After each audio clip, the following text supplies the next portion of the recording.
अस्सलाम वालेकुम students, welcome back to the channel. उम्मीद है आप लोग खैरियत से होंगे। अगली एक्सरसाइज स्टार्ट करते हैं। पहला इसका सवाल पढ़ते हैं। क्वेश्चन नंबर 1 कह रहा है if y varies directly as x square and z। क्या बोले भाई कि y जो है वो वेराई करता है, डिपेंड करता है एक्स स्क्वायर और z पे। ऐसे सवाल हम अपने 18.2 में भी क्या कर चुके हैं, देख चुके हैं। तो आप उस एक्सरसाइज पे जाके देखें और जिस तरीके से सवाल हमने हल किए होंगे यहाँ पे भी क्या करेंगे, हम उसी हिसाब से अपने सवाल को सॉल्व करेंगे। राइट तो सवाल में पहले क्या कह रहा है, वही वो क्वेश्चन नंबर 1 में कि जो y है वो वेराई करता है एक्स स्क्वायर पे और z पे। वेराई का मतलब क्या है कि भाई ये डिपेंड करता है, डायरेक्टली प्रोपोर्शनल है। और हमें पता है, हम केमिस्ट्री में देख चुके हैं, अपनी फिजिक्स में देख चुके हैं, प्रोपोर्शनल का साइन हटके क्या आता है, दो चीज आती हैं, एक इक्वल और कांस्टेंट। तो ये आ गया इक्वल और कांस्टेंट। और एक्स स्क्वायर कांस्टेंट की जगह क्या आएगा, हमारे पास के आएगा। हमने 18.2 में भी क्या लिया था, के कांस्टेंट लिया था, यहाँ पे भी के कांस्टेंट लेते। तो ये वही y इक्वल के एक्स स्क्वायर और z, ये बन गई हमारी इक्वेशन। क्या राइट, एक क्या बन गई इक्वेशन। अब आगे क्या कह रहा है, and y is equal to 6 1 x 4 z 9। हमें यहाँ पे x y और z की क्या दी है, वैल्यूज दी है। y किसके बराबर दिया है, 6 के इक्वल, फिर k की वैल्यू नहीं पता दी, ऐसे ही रखेगा। x स्क्वायर, x जो बराबर दिया वो दिया है हमारे पास 4 के, तो 4 ऊपर आ जाएगा स्क्वायर, और z दिया है 9।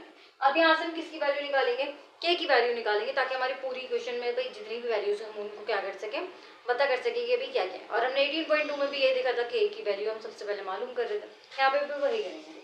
तो 6 ऐसी रहा इक्वल, k भी ऐसी रहा, 4 का स्क्वायर होता है 16, ये 16 ऐसी रहा, और राइट ऐसी रहा इक्वल k 16 9 होता है 144।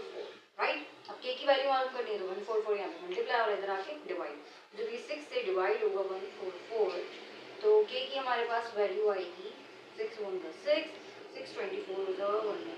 k की वैल्यू क्या आ रही है 1/24। राइट, ये आ गई हमारे पास k की वैल्यू। अब आगे देखते हैं भाई वो सवाल में क्या कह रहा है। आगे कह रहा है कि राइट y, हमें y मालूम करना है as a function of x and z, as a function of x and z। यानी y हमने मालूम करना है जब x और z का हो क्या हो हमारे पास मौजूद है, यानी उस इक्वेशन के अंदर x भी मौजूद हो और z भी मौजूद हो। तो अभी हम देखें, हमने जो इक्वेशन बनाई ये वाली, इसके अंदर क्या है y, हम इस तरफ है यानी y की वैल्यू हमने मालूम करी हुई है, x भी आ रहा है उसमें और z भी आ रहा है, यानी x और y क्या है एज अ फंक्शन इसके अंदर मौजूद है। बस सिंपल क्या करेंगे, हम इसके अंदर की वैल्यू पुट करेंगे और हमारी इक्वेशन क्या हो जाएगी, बन जाएगी, जो से पहले पार्ट में कहा। तो y हमने मालूम करना है as a function of x square और z, एक्स स्क्वायर और z होना चाहिए। तो k की वैल्यू क्या लिखेंगे हम 1/24 यहाँ पे, तो ये आ गया 1/20। ये बन गया हमारा आंसर। 18.2 में भी यही बात हो रही थी कि भाई y मालूम करें as a function of x, कि भाई उसके अंदर x आता हो, as a term of x करके दिया हुआ था कि भाई x की टर्म क्या हो उसके अंदर मौजूद हो। तो यहाँ पे भी क्या है, एक्स स्क्वायर और z की टर्म क्या बोली है उसने कि भाई मौजूद होनी चाहिए। दूसरे पार्ट में कह रहा है and determine the value of y। अब हमें y मालूम करने दोबारा से, जब when x equal to -8 and z equal to 12। अब 8 x की वैल्यू भी दी है -8 और z की वैल्यू भी दी थी उसने क्या 12। अब हमने क्या करना है, y मालूम करना है। y की हमारे पास इक्वेशन क्या है ये, तो y मालूम करेंगे, y इक्वल k है, k की वैल्यू हमने निकाली क्या है भाई 1/24, फिर x वो कितना दे रहा है -8 और ऊपर आ जाएगा स्क्वायर, फिर z उसने दिया है हमारे पास 12, तो ये है 12। राइट, अब 1/24 ऐसे रहा, माइनस का स्क्वायर, माइनस पे जब स्क्वायर आएगा तो क्या हो जाएगा, प्लस में चेंज हो जाएगा, 8 8 जा 64। राइट, फिर 12। अब देखें 12 1 12 12 2 24, 2 1 2 2 3 6 2 2 4, यानी जो y की वैल्यू आ रही है वो क्या आ रही है 32, ये 1 से मल्टीप्लाई करो 32, y की वैल्यू क्या आ गई भाई हमारे पास 32। सिंपल। अब अपने क्वेश्चन नंबर 2 पे आते हैं। क्वेश्चन नंबर 2 कह रहा है if y varies directly as x and y u square. y दोबारा से क्या बोल रहा है कि भाई वेराई करता है एक्स स्क्वायर और y पे, और इन्वर्सली करता है, एक तो डायरेक्टली कर रहा है और फिर इन्वर्सली कर रहा है किससे, d और t से। फिर हमें वही वैल्यूज दी हैं और फिर उसके बाद उसने y मालूम किया in terms of x u v और t के। तो सवाल को अपने कॉपी करते हैं। क्वेश्चन नंबर 2 की वैल्यूज मैंने पुट कर दी हैं। अच्छा, उसने जो रिलेशन दिया है वो मैं बताती हूँ दोबारा से कि y varies directly as x और वाई स्क्वायर यू स्क्वायर, यानी वाई जो है वो डायरेक्टली वेराई करता है, वाई डायरेक्टली वेराई करता है किससे, एक्स और यू स्क्वायर से। फिर आगे बोलता है कि एंड इनवर्सली, अब वो इनवर्सली करता है, इनवर्सली कहाँ आता है, अपॉन में। इनवर्सली किससे करता है वो, वी और टी से, यहाँ पे लिखेंगे वी और टी, राइट।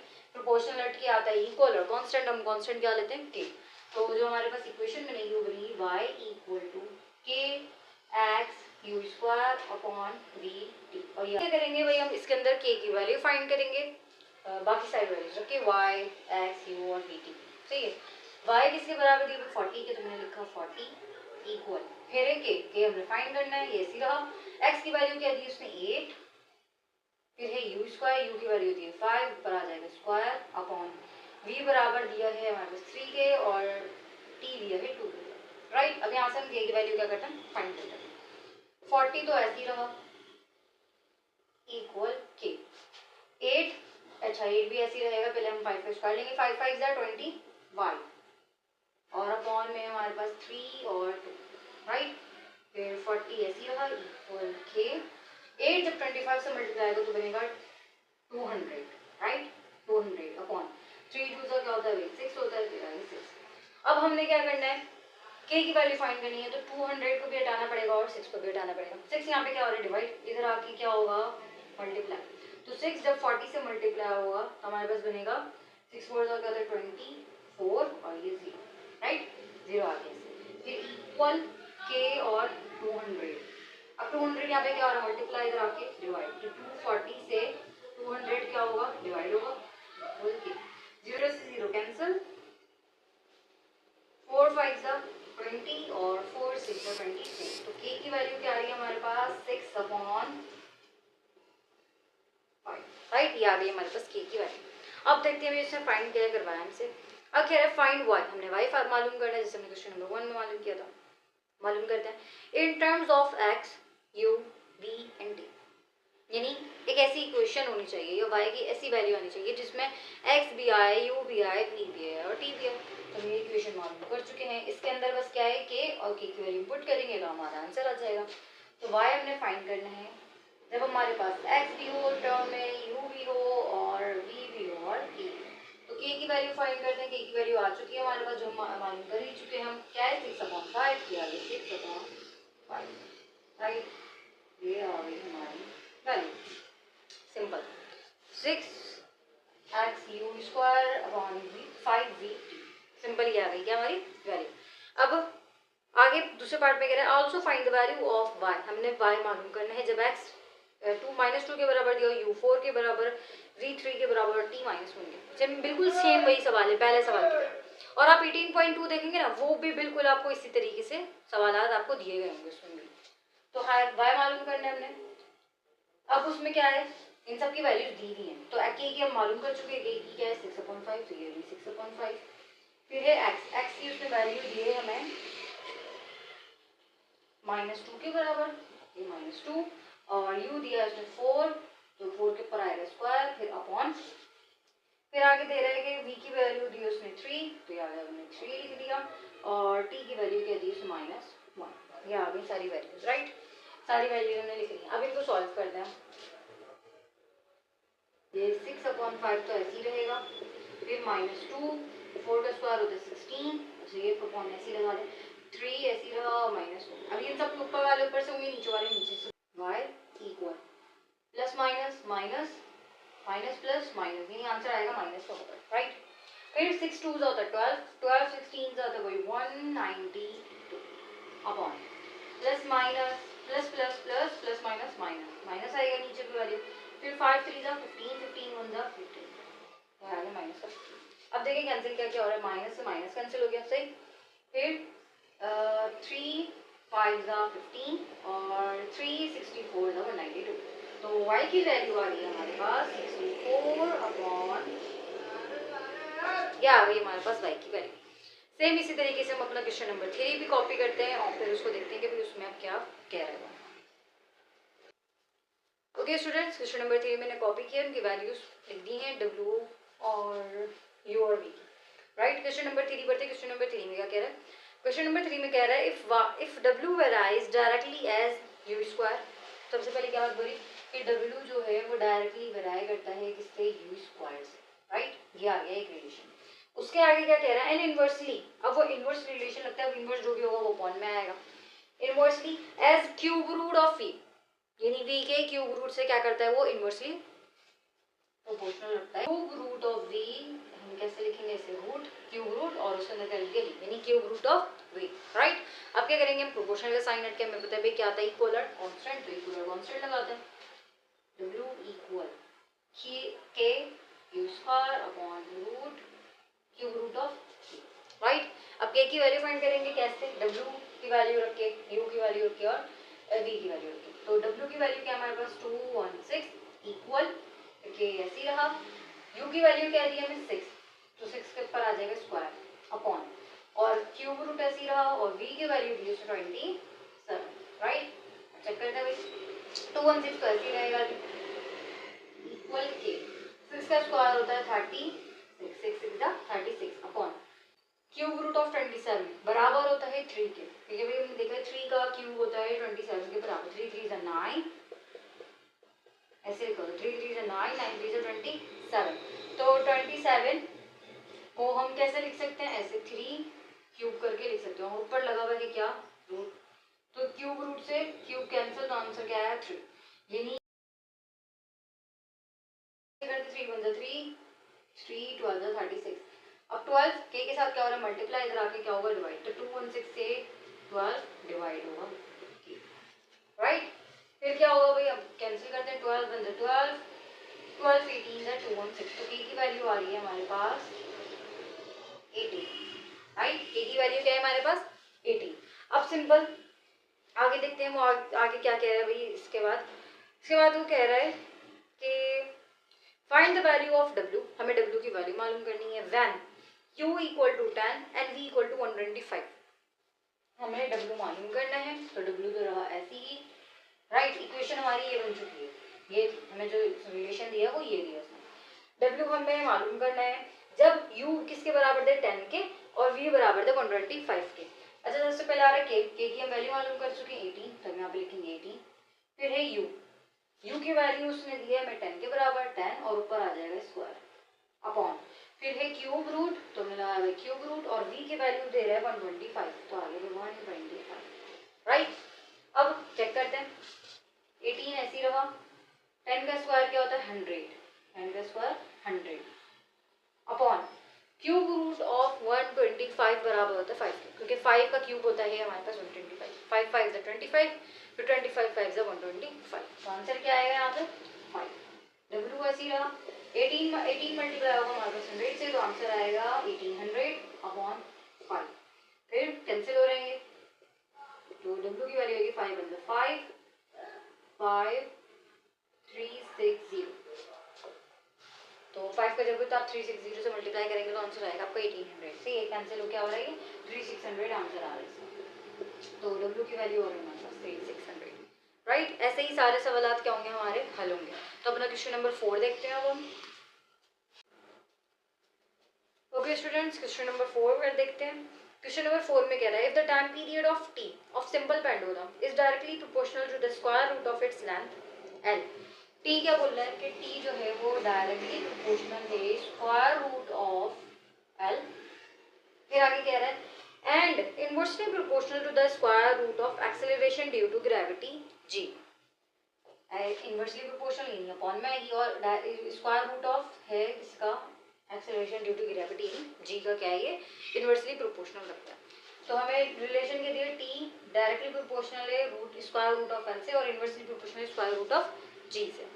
अब हमें पता है भाई कि प्रोपोर्शनल हट के क्या आता है हमारे पास ये आता है, तो t equal k root l upon root g, right.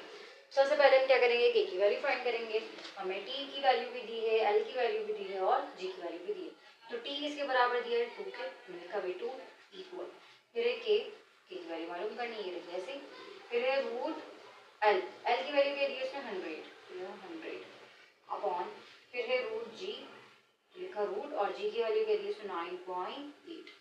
अब यहाँ से हमें मालूम करना है कि तो 2 तो रहा ऐसे ही, इक्वल के 100 क्या है, रूट ऑफ 100 है। तो हमें पता है 100 किसका रूट, 100 जो स्क्वायर होता है वो किसका होता है 10 का। तो स्क्वायर रूट ऑफ किसका भी होगा, उसका भी 10।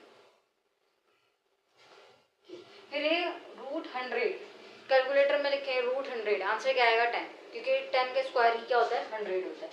तो यहाँ पे आगे भी वैल्यू अपॉन फिर रूट 9.8। आप कैंसिल कर देते हैं इनको, अगर जब डायरेक्ट आप कैंसिल करना चाहें 2 1 2 2 5 10। तो यहाँ पे 1 इक्वल के 5 अपॉन रूट 9.8। के की वैल्यू फाइंड करनी है, 9.8 को हटाएंगे, 9.8 डिवाइड और इधर आके मल्टीप्लाई, 1 से मल्टीप्लाई होगा तो यही वैल्यू रहेगी 9.8 रूट 9.8। तो 5 के साथ क्या हो रहा है, 5 के साथ क्या हो रहा है मल्टीप्लाई, इधर आके डिवाइड, तो ये आ गया इसके पास डिवाइड होने 5 के पास, तो ये आ गई के की वैल्यू क्या है भाई रूट 9.8 अपॉन 5। आगे बढ़ते सवाल क्या कह रहा है, फिर कह रहा है भाई वो find time period of simple pendulum. हमें टाइम पीरियड मालूम करनी है, टी की वैल्यू क्या करनी है फाइंड करनी है, जब एल हमें दिया है 200 मीटर, जी दिया है 7.6 एट पर्टिकुलर हाइट। ओके, तो हमें एल और जी की क्या कर दी है उसने वैल्यू दे दी है, इस इक्वेशन को इस्तेमाल करके हम टी को क्या करेंगे फाइंड करेंगे। तो टी मालूम करना ये रहा सी इक्वल के की वैल्यू क्या दी है उसने, अच्छा की वैल्यू हमने जो मालूम करी है वो क्या है रूट 9.8 अपॉन 5। तो रूट 9.8 अपॉन 5, फिर क्या हो रहा है इससे मल्टीप्लाई और मल्टीप्लाई का साइन लगा देते हैं क्योंकि एक अलग वैल्यू है, रूट माइनस से मैंने मल्टीप्लाई लगा दिया। हाँ फिर रूट एल, तो रूट और एल की उसने वैल्यू दी है 200 मीटर, तो हमने लिखा भी 200 मीटर अपॉन फिर है जी की वैल्यू जो कि 7.6, तो रूट 7. वैल्यू फाइंड करते हैं तो टी रहा ऐसे ही। अब ये सब क्या हो रहा है रूट वाली वैल्यू से, तो सिंपल आप क्या करें अपना कैलकुलेटर उठाएं और वैल्यू लिखते हैं। तो कैलकुलेटर में सबसे पहले हम क्या लिखेंगे भाई, देखें क्या है ऊपर जो मल्टीप्लाई हो रहा है हम ऊपर वाले से मल्टीप्लाई कर देते हैं, तो ब्रैकेट फिर लिखेंगे हम रूट 9.8, उससे उसको मल्टीप्लाई करवाएंगे रूट 200 से, राइट रूट 200 से मल्टीप्लाई करवा रहे हैं। आंसर आ रहा है हमारे पास 14 रूट 10, 14 रूट 10 आ रहा है, उसको डिवाइड करवाएंगे हम किससे 5 मल्टीप्लाई रूट 7.6 से, तो 5 मल्टीप्लाई रूट 7.6 हमने क्या लिख लिया इसको ब्रैकेट में लिख लिया। तो आंसर जो हमारे पास आ रहा है वो आ रहा है 3.211। अच्छा यहाँ पे सेकंड में दिए तो हम भी ये भी लिखेंगे सेकंड में ही लिखेंगे क्योंकि हमने कोई भी टर्म चेंज, कोई भी यूनिट क्या करी चेंज नहीं करी। तो टी हमारे पास सेकंड्स कितना आ गया, हमारे पास कितने सेकंड्स आए 3.221, ये आ गया हमारा टाइम पीरियड। अब अगला सवाल करते हैं question number 5। Okay students, question number 5 आखिरी सवाल है हमारा। सवाल पढ़ते हैं, the volume V of a particular gas is directly proportional to the temperature T। अब क्या बोल रहे हैं कि वॉल्यूम है उसको किससे डिनोट किया उसने V से, वो डायरेक्टली प्रोपोर्शनल रखता है, डायरेक्टली वेराई करता है किस पे टू द टेम्परेचर T पे। तो T यहाँ पे लिखेंगे हम, तो भाई वो डायरेक्टली प्रोपोर्शनल किससे T से। एंड इनवर्सली प्रोपोर्शनल ही नहीं अपॉन में आएगा, तो inversely proportional to the square root of pressure. किससे करता है भाई ये स्क्वायर रूट ऑफ प्रेशर से, तो square root of pressure, right ये बन गया हमारा रिलेशन दे दिया इसने। और प्रोपोर्शनल का साइन हट क्या आता है हमारे पास इक्वल और कांस्टेंट, तो हम कांस्टेंट कौन सा लेते हैं के टी अपॉन रूट। फिर आगे इसने इसकी वैल्यूज दी है तो मैंने यहाँ पे वैल्यूज लिख ली है वी की भी, टी की भी और पी की भी यहाँ पे। तो सिंपल हमें वैल्यूज इसलिए देता ताकि हम क्या मालूम कर सकें के की वैल्यू फाइंड कर सकें। तो के की वैल्यू फाइंड करते हैं, वी किसके बराबर दी उसने 100 के, 100 फिर के ऐसी रहा वैल्यू इसकी फाइंड करनी है। टी की वैल्यू दी उसने 30 अपॉन और रूट टी की वैल्यू इसने दी है 64, ये आ गया रूट, राइट। सबसे पहले हम क्या करेंगे रूट 64 मालूम करेंगे, तो 100 ऐसी रहा इक्वल में के और 30 भी ऐसी रहा अपॉन रूट 64 किसके बराबर होता है 8 के, क्योंकि 8 8 जा होता है 64, 8 होता है हमारे पास स्क्वायर 60, 8 का स्क्वायर जो होता है वो होता है 64, तो यहाँ पे इसका आंसर क्या आएगा 8, तो आगे 8, राइट। 8 यहाँ पे डिवाइड हो रहा है इधर आके मल्टीप्लाई, तो जब 800 से मल्टीप्लाई होगा तो बनेगा 800 इक्वल 30 यहाँ पे मल्टीप्लाई हो रहा है इधर आके डिवाइड, तो इससे क्या होगा ये डिवाइड 30, तो के की वैल्यू हमारे पास आ जाएगी।